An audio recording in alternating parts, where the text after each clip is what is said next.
ओम श्री गणेशाय नमः। विघ्नहरण मंगल करण श्री गणपति महाराज। प्रथम निमंत्रण आपको मेरे पूर्ण करियो काज। श्री जगदम्बिकाय नमः। ओम ऐं ह्रीं क्लीं चामुंडाय विच्चे। मेरे प्यारे धर्म प्रेमियों एवं श्रद्धालु बंधुओं, आज सनातन संग्रह चैनल आपके लिए एक अत्यंत दिव्य प्रस्तुति लेकर आया है। श्रीमद् देवी भागवत महापुराण के प्रथम स्कंद के अध्याय 6 से 8 का संपूर्ण एवं शुद्ध हिंदी भाषा में अनुवाद अर्थात भावार्थ। मेरे प्यारे धर्म प्रेमियों एवं मेरे प्यारे श्रद्धालु बंधुओं, इस प्रस्तुति के माध्यम से हम श्रीमद् देवी भागवत महापुराण के प्रथम स्कंद में वर्णित अध्याय 6 से 8 के श्लोकों के गूढ़ रहस्यों के हिंदी भावार्थ और उनके आध्यात्मिक अर्थ को सरल, शुद्ध एवं प्रभावी हिंदी भाषा में सुनेंगे। मेरे प्यारे धर्म प्रेमियों एवं श्रद्धालु बंधुओं व मेरे प्यारे भाइयों और बहनों, यह चैनल पूर्णतः सनातन धर्म और आध्यात्मिक संस्कृति को समर्पित है। यहाँ वेद, पुराण, शास्त्र, स्तोत्र, मंत्र और अष्टकों का भावपूर्ण, ज्ञानवर्धक एवं शुद्ध हिंदी भाषा में प्रस्तुतिकरण किया जाता है।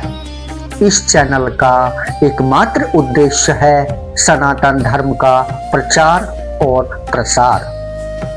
जो श्रद्धालु संस्कृत भाषा को समझने में कठिनाई अनुभव करते हैं और जो संस्कृत के ज्ञाता हैं एवं जो महानुभाव अशिक्षित हैं, जो पुस्तकों को पढ़ नहीं पाते हैं परंतु हमारे इस चैनल के माध्यम से सुन तो सकते हैं, उन सभी तक शुद्ध हिंदी के माध्यम से आध्यात्मिक ज्ञान पहुंचाना ही इस चैनल का संकल्प है।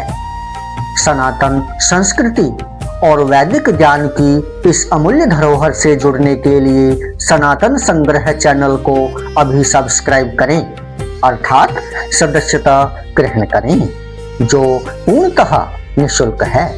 वीडियो को अंत तक देखें और प्रेम पूर्वक श्रद्धा के साथ सुनें, लाइक करें और अपने अमूल्य विचार कमेंट में अवश्य शेयर करें।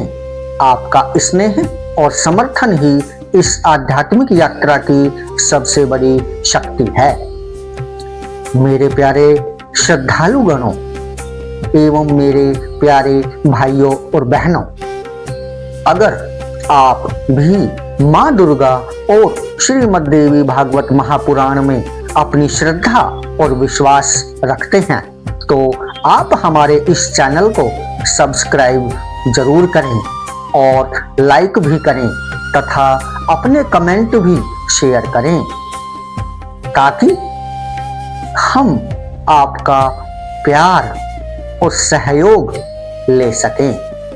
आपसे हमारी विनम्र प्रार्थना है कि आप हमारी प्रस्तुतियों को कमेंट करके, लाइक करके, शेयर करके हमें अपना प्यार और सहयोग प्रदान करें।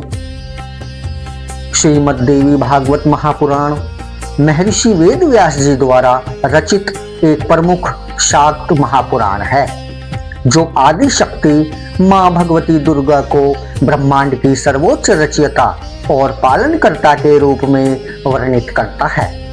इसमें 12 स्कंध हैं, 318 अध्याय हैं और लगभग 18,000 श्लोक हैं, जो माँ दुर्गा के विविध रूपों, कथाओं तथा पूजा विधियों की व्याख्या करते हैं।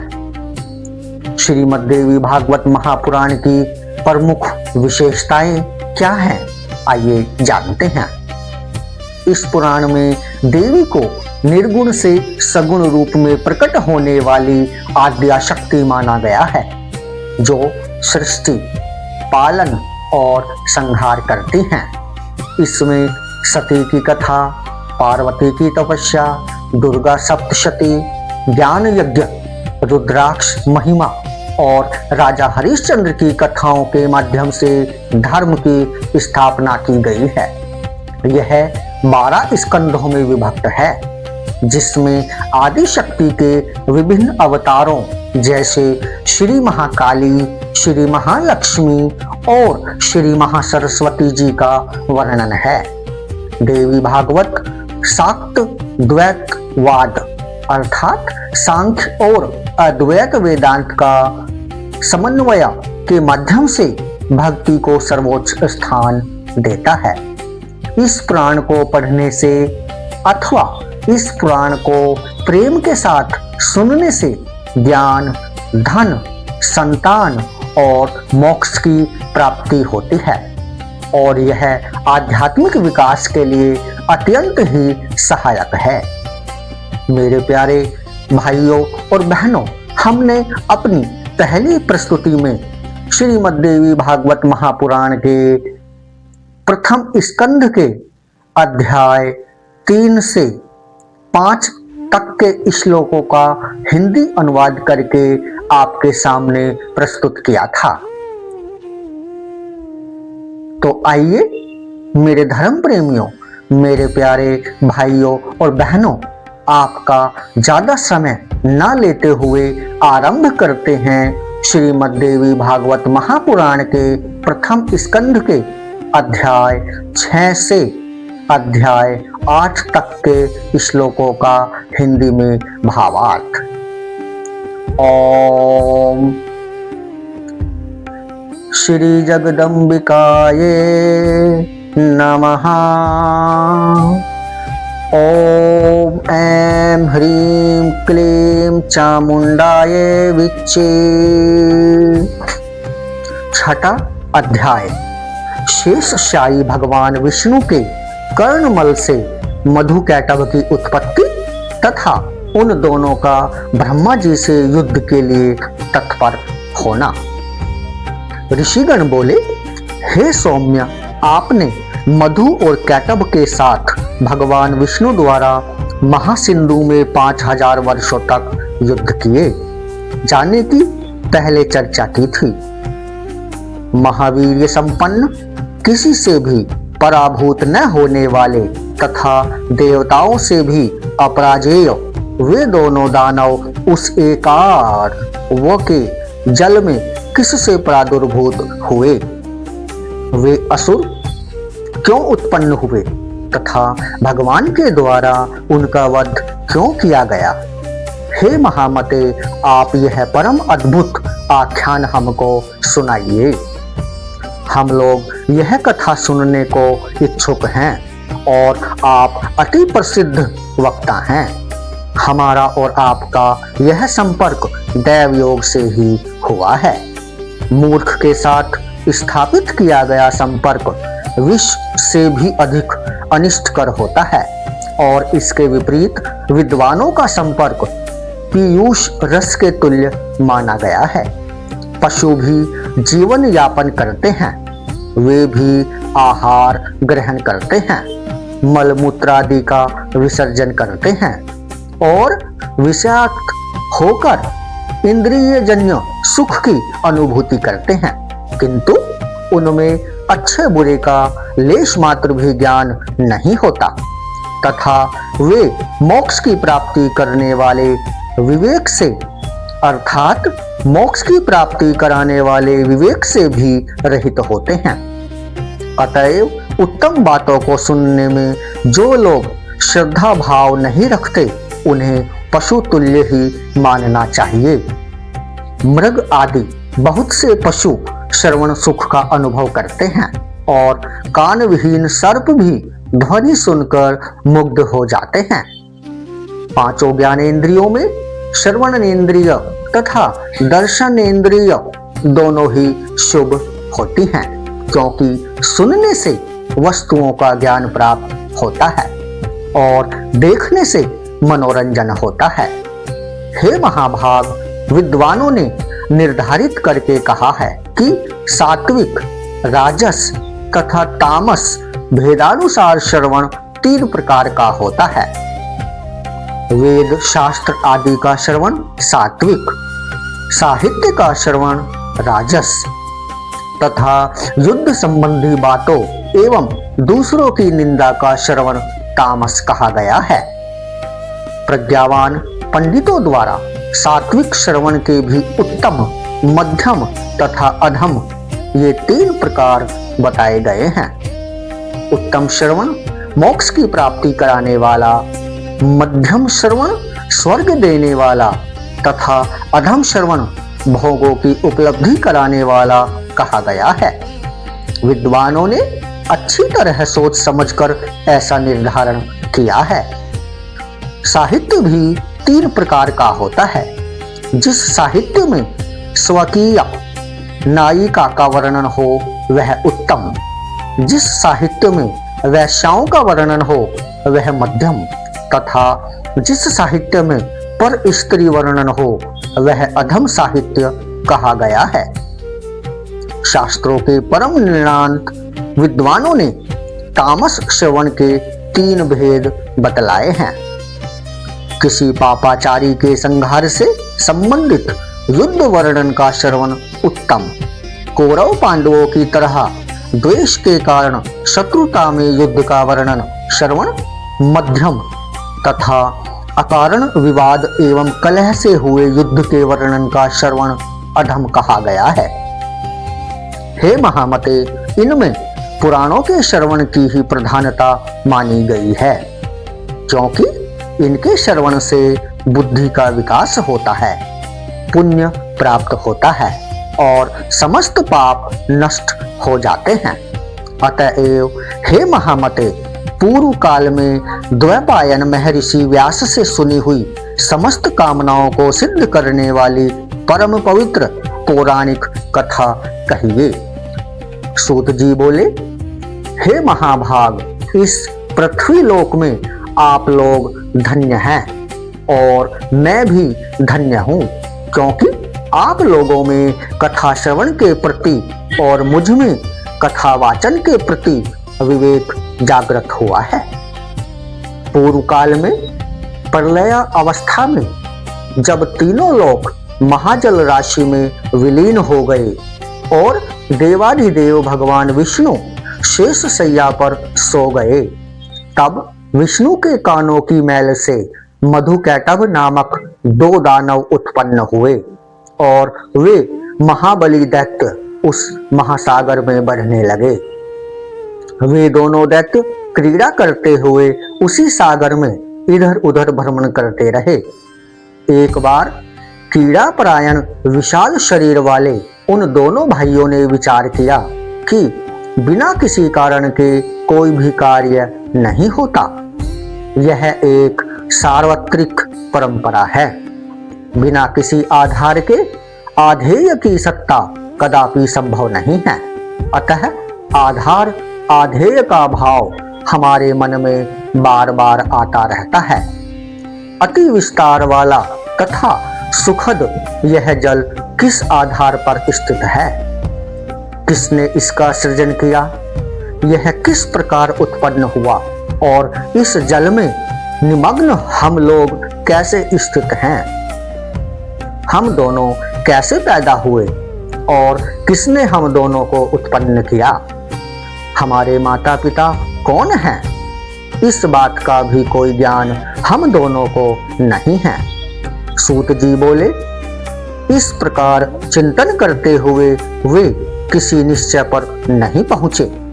तब कैटभ ने जल के भीतर अपने पास स्थित मधु से कहा। कैटभ बोला, हे भाई मधु, हम दोनों के इस जल में स्थित रहने का कारण कोई अचल महाबली शक्ति है, ऐसा ही मैं मानता हूं। उसी से समुद्र का संपूर्ण जल व्याप्त है और उसी शक्ति के आधार पर यह जल टिका हुआ है तथा वे ही परात्परा देवी हम दोनों की भी स्थिति का कारण हैं। इस प्रकार विविध चिंतन करते हुए वे दोनों दानव जब सचेत हुए तब उन्हें आकाश में अत्यंत मनोहारी भाग्य बीज स्वरूप वाणी सुनाई पड़ी। उसे सुनकर उन दोनों ने सम्यक रूप से हृदयंगम कर लिया और वे उसका दृढ़ अभ्यास करने लगे। तदनंतर उन्हें आकाश में कौंधती हुई सुंदर विद्युत दिखलाई पड़ी। तब उन्होंने सोचा कि निसंदेह यह मंत्र ही है और यह सगुण ध्यान ही आकाश में प्रत्यक्ष दृष्टिगत हुआ है।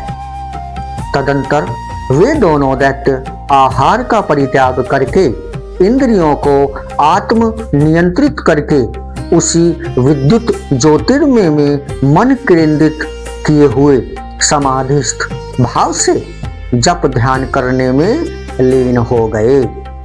इस प्रकार उन दोनों ने 1000 वर्षों तक कठोर तपस्या की, जिससे वे परात्परा शक्ति उन दोनों पर अतिशय प्रसन्न हो गईं। घोर तपस्या के लिए अपने निश्चय पर दृढ़ रहने वाले उन दोनों दानवों को अत्यंत परिश्रांत देखकर उन पर कृपा के निमित्त यह आकाशवाणी हुई। हे दैत्यों, तुम दोनों की कठोर तपस्या से मैं परम प्रसन्न हूँ, अतएव तुम दोनों अपना मनोवांछित वरदान मांगो, मैं अवश्य दूंगी। सूत जी बोले। तदंतर उस आकाशवाणी को सुनकर उन दानवों ने कहा, हे देवी, हमारी मृत्यु हमारे इच्छा अनुसार हो। हे सुव्रते, हमें आप यही वरदान दीजिए। वाणी ने कहा, हे दैत्यों, मेरी कृपा से अब तुम दोनों अपनी इच्छा से ही मृत्यु को प्राप्त होोगे। दानव और देवता कोई भी तुम दोनों भाइयों को पराजित नहीं कर सकेंगे, इसमें संदेह नहीं है। सूत जी बोले। भगवती से ऐसा वरदान प्राप्त करके वे दोनों दैत्य मदोन्मत्त होकर उस महासागर में जलचर जीवों के साथ क्रीड़ा तत्पर हो गए। हे विप्रो, कुछ समय व्यतीत होने पर उन दोनों दानवों ने संयोगवश जगत सृष्टा ब्रह्मा जी को कमल के आसन पर बैठे हुए देखा।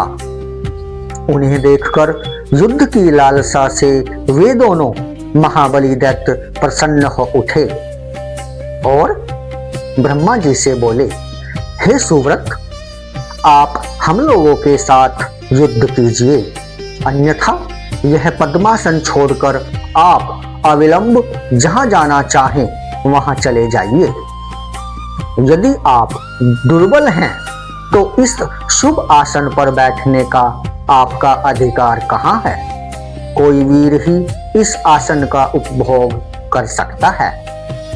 आप कायर हैं, अतः अतिशीघ्र इस आसन को छोड़ दीजिए। उन दोनों दैत्यों की यह बात सुनकर प्रजापति ब्रह्मा चिंता में पड़ गए। तब उन दोनों बलशाली वीरों को देखकर ब्रह्मा जी चिंताकुल हो उठे और मन ही मन सोचने लगे कि मुझ जैसा तपस्वी इनका क्या कर सकता है। श्री चंडिकाय नमः।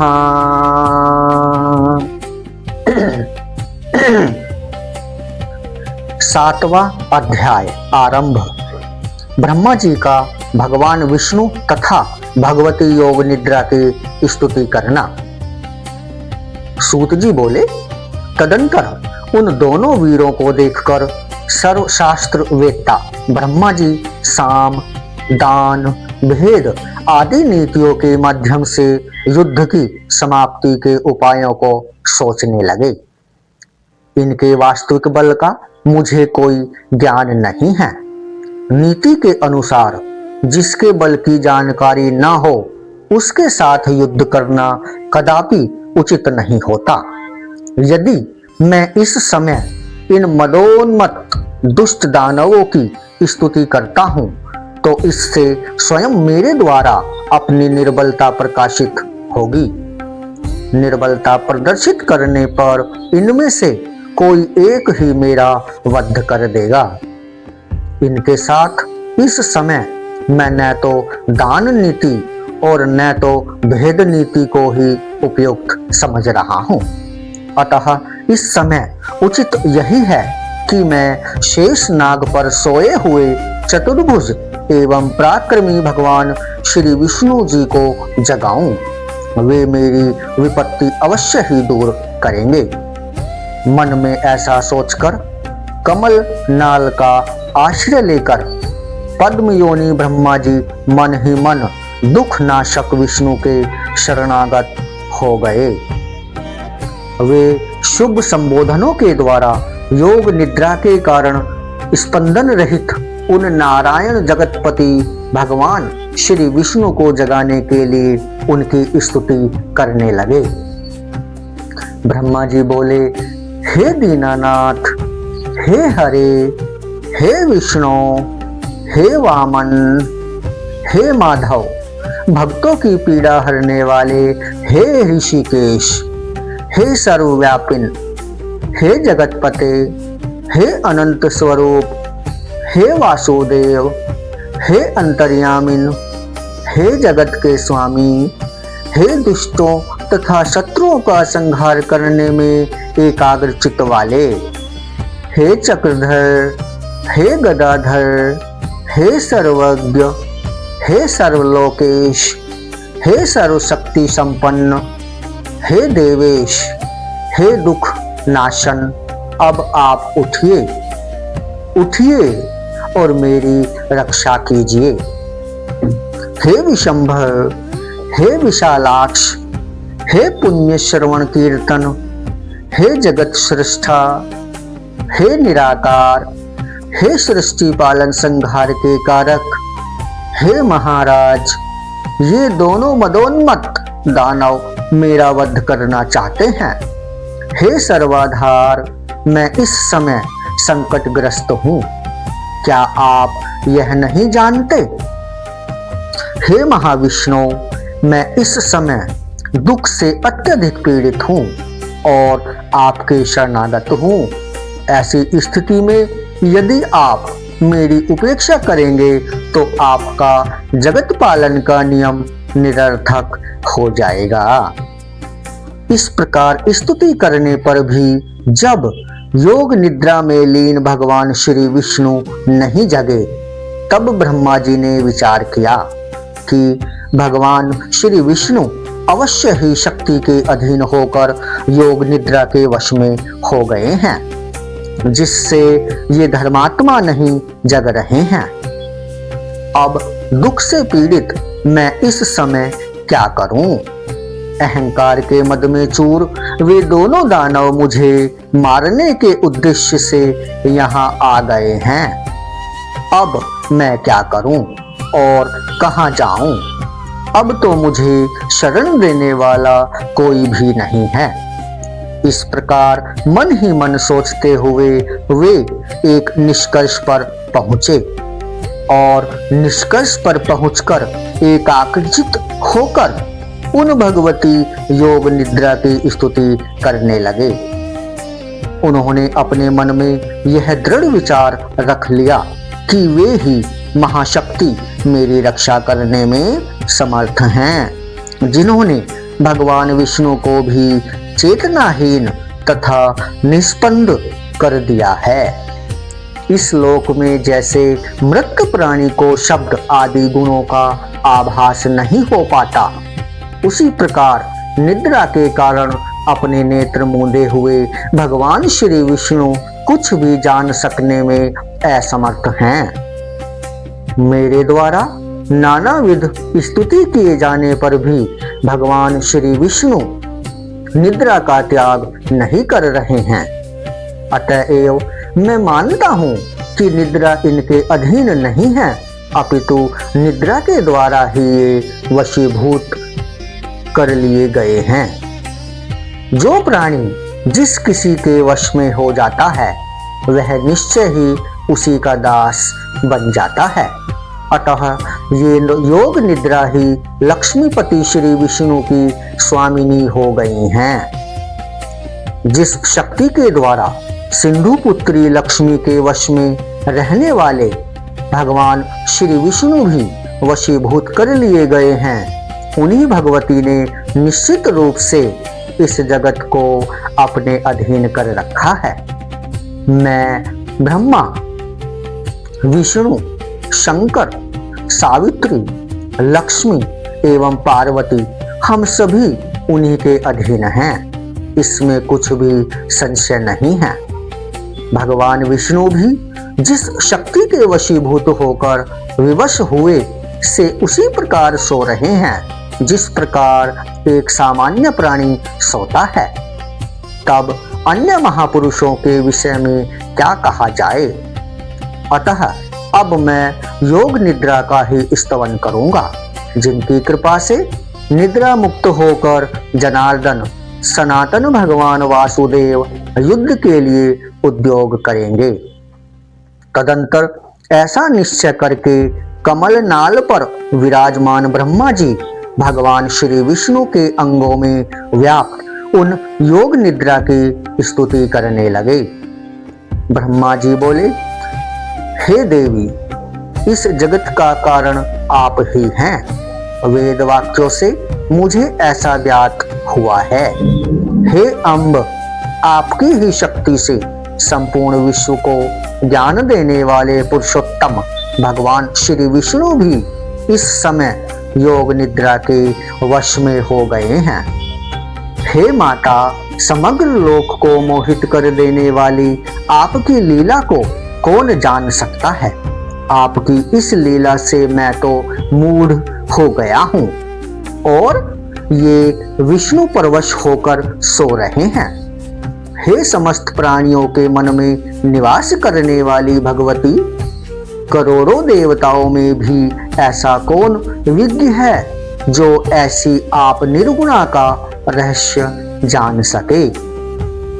सांख्य शास्त्र के विद्वान पुरुष और प्रकृति से जगत की उत्पत्ति मानते हैं। इनमें वे अचेतन प्रकृति को ही जगत को उत्पन्न करने वाली बताते हैं। तो फिर क्या आप वैसी ही अचेतन हैं? किंतु यदि आप जड़ होती तो इन जगदाधार श्री विष्णु को इस समय चेतना रहित कैसे कर देती। हे महामाये, आप सगुण रूप धारण कर नानाविध लीलाएं करती रहती हैं।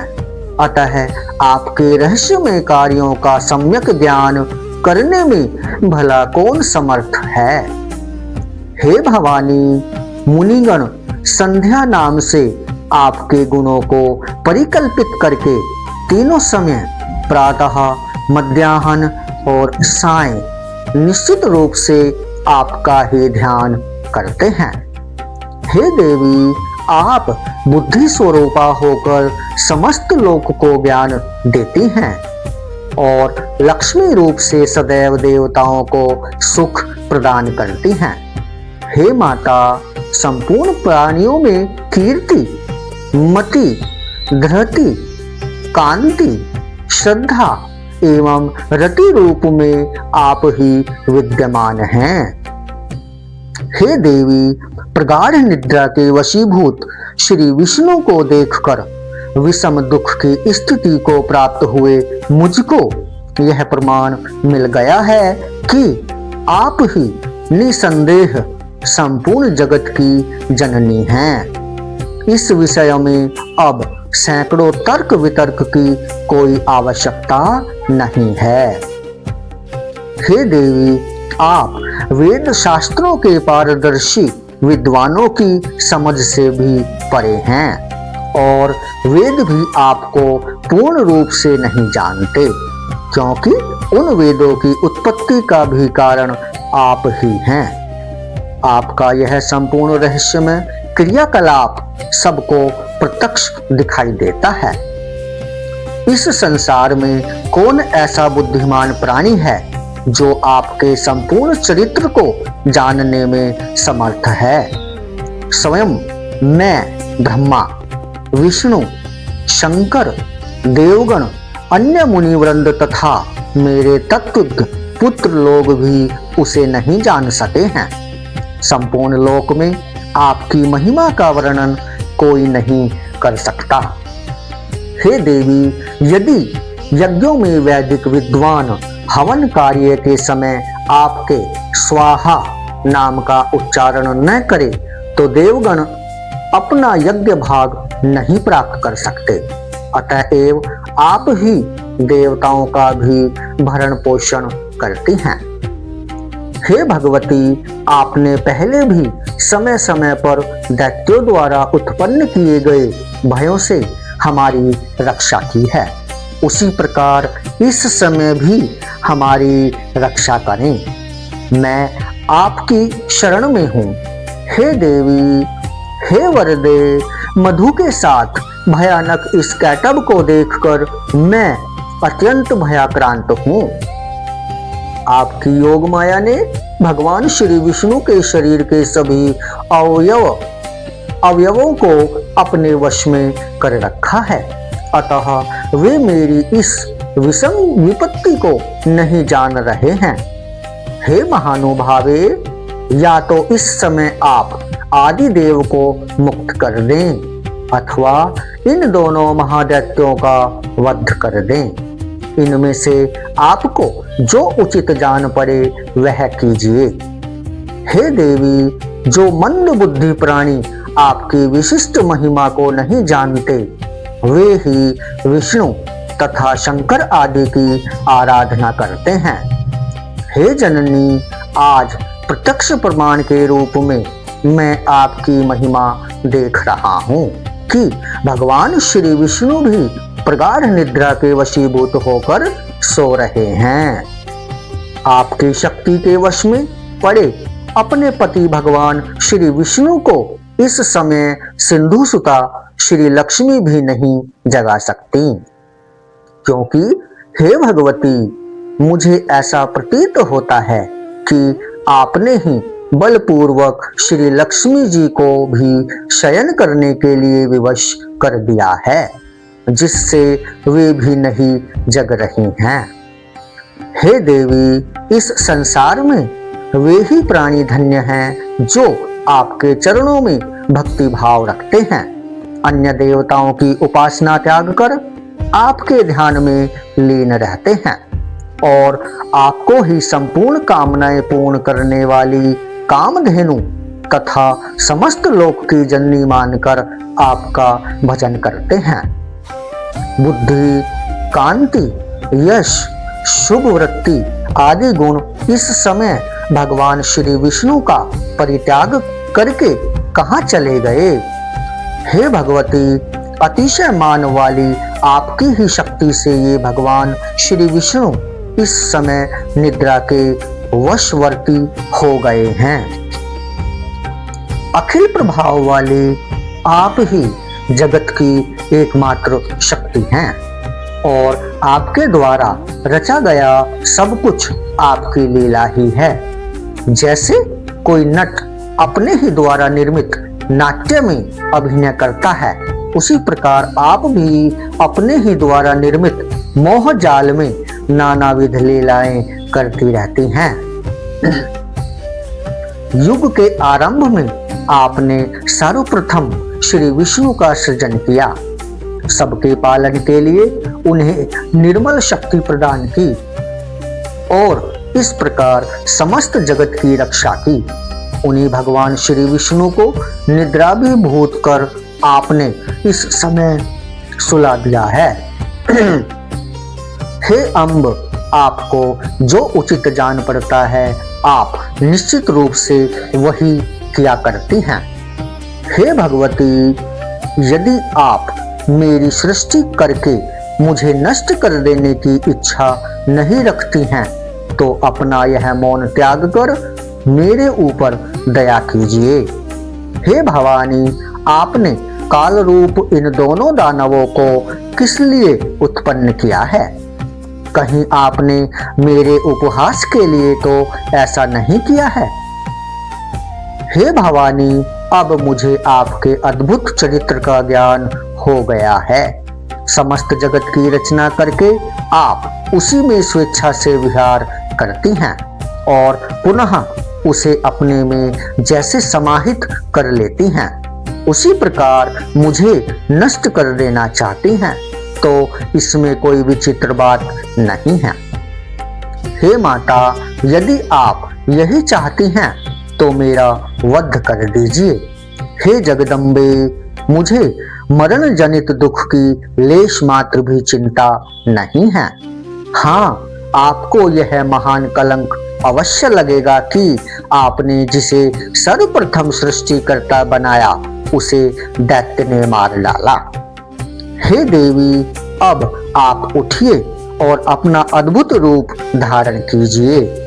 हे बाल लीलाकारिणी, आप अपने इच्छा अनुरूप चाहे मुझे मार दें अथवा इन दोनों दैत्यों को मार दें, या तो भगवान श्री विष्णु को जगा दें जिससे वे इन दोनों का वध कर दें। यह सारा काम करने में आप ही समर्थ हैं। सूत जी बोले, ब्रह्मा जी द्वारा इस प्रकार स्तुति किए जाने पर विष्णु के शरीर से निकलकर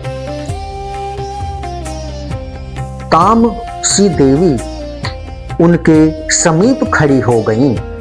तदंतर अतुलित तेज वाले श्री विष्णु के समस्त अंगों को छोड़कर योग निद्रा उन दोनों का संहार करने के लिए बाहर निकल आईं। योग माया के प्रभाव से मुक्त हुए वे जनार्दन जब चेतना युक्त शरीर वाले हुए, तब उन विष्णु को देखकर ब्रह्मा जी को परम प्रसन्नता हुई। ओम श्री चंडिकाये नमः। ओम चंडिकाये नमः। श्री जगदम्बिकाये नमः। ओम ऐं ह्रीं क्लीं चामुंडाये विच्चे। 8वां अध्याय आरंभ। भगवान विष्णु योग माया के अधीन क्यों हो गए? ऋषियों के इस प्रश्न के उत्तर में सूत जी द्वारा उन्हें आद्य शक्ति भगवती की महिमा सुनाना। ऋषिगण बोले, हे महाभाग, हमें इस कथानक में महान अद्भुत संशय है। हे महामते, वेदों, शास्त्रों, पुराणों तथा बुद्धिमान लोगों की सदा से यह अवधारणा रही है कि ब्रह्मा, विष्णु तथा शुंभु ये तीनों देवता सनातन हैं और इस ब्रह्मांड में इनसे बढ़कर अन्य कोई नहीं है। इस ब्रह्मांड में सबसे बढ़कर ब्रह्मा, विष्णु तथा शंभु ही हैं। ब्रह्मा जगत का सृजन करते हैं, विष्णु पालन करते हैं और शंकर प्रलय काल में संहार करते हैं। ये तीनों ही इसमें कारण हैं। ब्रह्मा, विष्णु और महेश ये तीनों देवता एक ही मूर्ति के 3 रूप हैं। ये लोग कर्मशः रज, सत्व और तम गुणों से युक्त होकर अपना अपना कार्य करते हैं। उन तीनों में माधव, पुरुषोत्तम, आदिदेव जगन्नाथ, श्री हरि श्रेष्ठ हैं और वे सभी कार्य संपादित करने में समर्थ हैं। अनुपम तेज वाले श्री विष्णु से बढ़कर सर्व समर्थ अन्य कोई भी नहीं है। उन जगतपति विष्णु को योग माया ने विवश करके भला कैसे सुला दिया?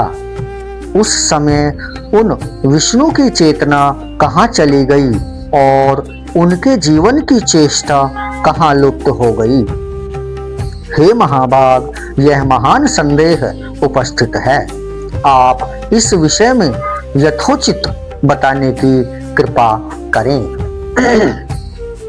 जिस शक्ति के विषय में आप पहले बता चुके हैं कि उसने भगवान श्री विष्णु को भी पराभूत कर दिया था, वह कौन सी शक्ति है? वह शक्ति कहां से उद्भूत हुई, शक्ति संपन्न कैसे हुई तथा उसका स्वरूप क्या है? हे सुव्रत, यह सब हमें स्पष्ट रूप से बतलाइए। जो विष्णु हैं वे तो सबके ईश्वर, वासुदेव, जगत के गुरु, परमात्मा, परम आनंद स्वरूप तथा सच्चिदानंद की साक्षात मूर्ति हैं। सब कुछ करने में समर्थ, सबका पालन करने वाले, सभी चराचर का सृजन करने वाले, रजोगुण से रहित, सर्वव्यापी और पवित्र हैं। वे परात्पर विष्णु निद्रा की परतंत्रता में कैसे आबद्ध हो गए? हे परंतप, हमें इस प्रकार का आश्चर्यजनक संदेह है। हे सूत, हे व्यास शिष्यो, हे महामते, आप अपने ज्ञान रूपी खड्ग से हमारे इस संदेह को नष्ट कर दीजिए। सूत जी बोले, हे मुनिजन, इस चराचर जगत में कौन ऐसा है जो शंका का समाधान कर सके, जबकि ब्रह्मा के पुत्र सनकादि मुनि तथा नारद, कपिल आदि भी इस विषय में मोहित हो जाते हैं। हे मुनि श्रेष्ठ, हे महाभाग, तब इस जटिल समस्या के समाधान में मैं क्या कहूँ? देवताओं में भगवान विष्णु ही सर्वव्यापी एवं सभी भूतों के रक्षक कहे गए हैं। उन्हीं से इस चराचर समस्त विराट संसार की सृष्टि हुई है। वे सभी देवता परात्पर परमात्मा को नमस्कार करके नारायण, ऋषिकेश, वासुदेव, जनार्दन रूप में उनकी उपासना करते हैं। कुछ लोग महादेव, शंकर, शशिशेखर, त्रिनेत्र, पंचवक्त्र, शूलपाणी और वृषभध्वज के रूप में उन्हीं की उपासना करते हैं। सभी वेदों में भी त्र्यंबक अर्थात त्र्यंबक, कपर्दी, पंचवक्त्र, गौरी देहार्धधारी, कैलाशवासी, सर्वशक्ति समन्वित, भूत गणों से सेवित एवं दक्ष यज्ञ विध्वंसक आदि नामों से उनका गुणगान किया है। हे महाभागो, वैदिक विद्वान लोग सूर्य आदि नामों से भी नित्य प्रातः, सायं तथा मध्याह्न काल में संध्या करते समय विविध प्रकार की स्तुतियों से उन्हीं की प्रार्थना करते हैं। सभी वेदों में सूर्योपासना श्रेष्ठ कही गई है तथा उन महात्मा का नाम परमात्मा कहा गया है। वेदों में सर्वत्र वेदज्ञों द्वारा अग्निदेव की भी स्तुति की गई है। वहाँ त्रिलोकेश, इंद्र, वरुण तथा अनन्य देवताओं की भी स्तुति की गई है। जिस प्रकार गंगा अनेक धाराओं में विद्यमान रहकर प्रवाहित होती है, उसी प्रकार महर्षियों द्वारा भगवान विष्णु जी सभी देवताओं में विद्यमान बताए गए हैं। मनीषी विद्वानों ने 3 प्रकार के मुख्य प्रमाण बताए हैं, प्रत्यक्ष, अनुमान और तीसरा शब्द प्रमाण। अन्य के पंडित 4 प्रमाण मानते हैं, प्रत्यक्ष, अनुमान, उपमान एवं शब्द प्रमाण। परंतु अन्य विद्वान लोग अर्थापत्ति को लेकर 5 प्रमाण मानते हैं। पौराणिक विद्वान 7 प्रमाण बताते हैं। इन प्रमाणों से भी जो दुर्गेय है वह है परब्रह्म। इसलिए इस विषय में बुद्धि, शास्त्र एवं निश्चयात्मिका युक्ति से बार बार विचार करके अनुमान करना चाहिए। साथ ही सन्मार्ग का अनुसरण करने वाले दृष्टांत द्वारा इस प्रत्यक्ष विज्ञान का चिंतन बुद्धिमान मनुष्य को सर्वदा करते रहना चाहिए। प्रायः सभी पुराण तथा विद्वान ऐसा कहते हैं कि ब्रह्मा में सृष्टि करने की शक्ति, श्री विष्णु में पालन करने की शक्ति तथा शिव में संहार करने की शक्ति, सूर्य में प्रकाश करने की शक्ति तथा शेष और कच्छप में पृथ्वी को धारण करने की शक्ति स्वभावतः विद्यमान रहती है। इस प्रकार एकमात्र वे आद्या शक्ति ही स्वरूप भेद से सभी में व्याप्त रहती हैं। वे ही अग्नि में दाहकत्व शक्ति तथा वायु में संचार शक्ति हैं। कुंडलिनी शक्ति के बिना शिव भी शव बन जाते हैं। विद्वान लोग शक्तिहीन जीव को निर्जीव एवं असमर्थ कहते हैं। अतएव मुनिजनों, ब्रह्मा से लेकर तृण पर्यंत सभी पदार्थ इस संसार में शक्ति के बिना सर्वथा हेय हैं, क्योंकि स्थावर जंगम सभी जीवों में वह शक्ति ही काम करती है। यहाँ तक कि शक्तिहीन पुरुष शत्रु पर विजयी होने, चलने फिरने तथा भोजन करने में भी सर्वथा असमर्थ रहता है। वह सर्वत्र व्याप्त रहने वाली आदि शक्ति ही ब्रह्म कहलाती है।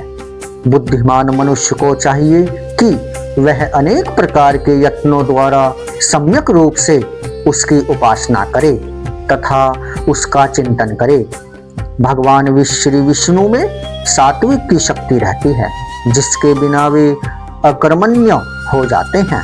ब्रह्मा में राजसी शक्ति है, वे भी शक्तिहीन होकर सृष्टि कार्य नहीं कर सकते।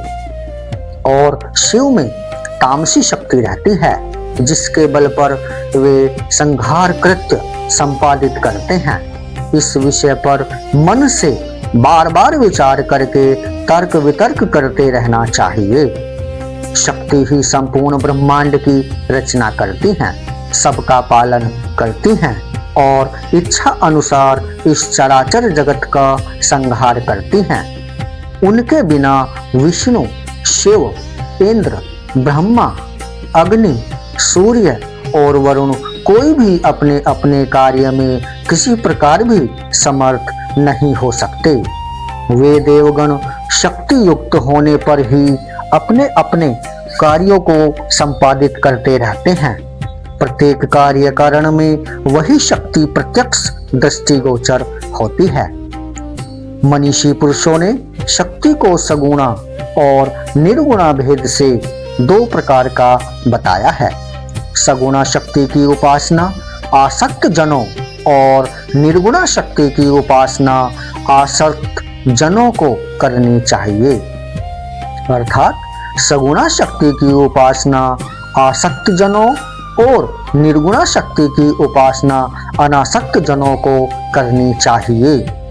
धर्म, अर्थ, काम और मोक्ष, इन चारों पदार्थों की स्वामिनी वे ही निर्विकार शक्ति हैं। विधिवत पूजा करने से वे सब प्रकार के मनोरथ पूर्ण करती हैं।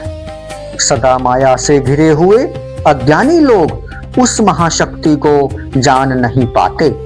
यहाँ तक कि कुछ विद्वान पुरुष उन्हें जानते हुए भी दूसरों को भ्रम में डालते हैं। कुछ मंद बुद्धि पंडित अपने उदार की पूर्ति के लिए कली से प्रेरित होकर अनेक प्रकार के पाखंड करते हैं। हे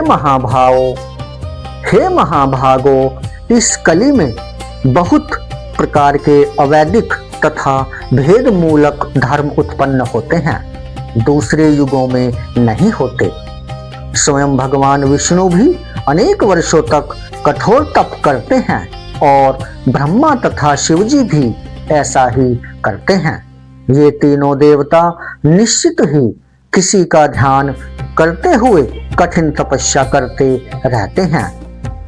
इस प्रकार अपनी इच्छाओं की पूर्ति के लिए ब्रह्मा, विष्णु, महेश ये तीनों ही देवता अनेक प्रकार के यज्ञ सदा करते रहते हैं। वे उन पराशक्ति ब्रह्म नाम वाली परमात्मिका देवी को नित्य एवं सनातन मानकर सर्वदा मन से उन्हीं का ध्यान करते हैं। हे मुनि श्रेष्ठ, सब शास्त्रों का यही निश्चय जानना चाहिए कि दृढ़ निश्चयी विद्वानों के द्वारा वे आदि शक्ति ही सदा सेवनीय हैं। यह गुप्त रहस्य मैंने कृष्ण द्वैपायन से सुना है, जिसे उन्होंने नारद जी ने अपने पिता ब्रह्मा जी से और ब्रह्मा जी ने भी भगवान श्री विष्णु जी के मुख से सुना था। इसलिए विद्वान पुरुषों को चाहिए कि वे न तो किसी अन्य की बात सुने और न माने, तथा दृढ़ प्रतिज्ञ होकर सर्वदा शक्ति की ही उपासना करें। शक्तिहीन असमर्थ पुरुष का व्यवहार तो प्रत्यक्ष ही देखा जाता है कि वह कुछ कर नहीं पाता। इसलिए सर्वव्यापिनी आदि शक्ति जगत जननी माँ भगवती को ही जानने का प्रयत्न करना चाहिए। श्री जगदम्बिकाये नमः।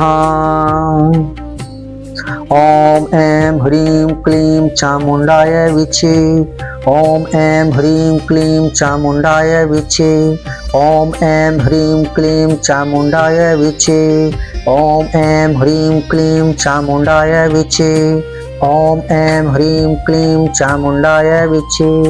ओम ऐं ह्रीं क्लीं चामुंडाय विचे। ओम ऐं ह्रीं क्लीं चामुंडाय विचे। ओम ऐं ह्रीं क्लीं चामुंडाय विचे। ओम ऐं ह्रीं क्लीं चामुंडाय विचे। ओम ऐं ह्रीं क्लीं चामुंडाय विचे। ओम ऐं ह्रीं क्लीं चामुंडाय विचे। ओम ऐं ह्रीं क्लीं चामुंडाय विचे। जय माता दी। मेरे प्यारे धर्म प्रेमियों एवं श्रद्धालु बंधुओं एवं मेरे प्यारे भाइयों और बहनों, मेरी आपसे प्रार्थना है कि आप हमारी इस प्रस्तुति को लाइक करें और कमेंट में अपने विचार अवश्य शेयर करें। श्रीमद् देवी भागवत महापुराण के प्रथम स्कंध का अगला भाग जल्दी ही अतिशीघ्र आपके लिए प्रस्तुत होगा। जय माता दी। सभी को मेरा धन्यवाद।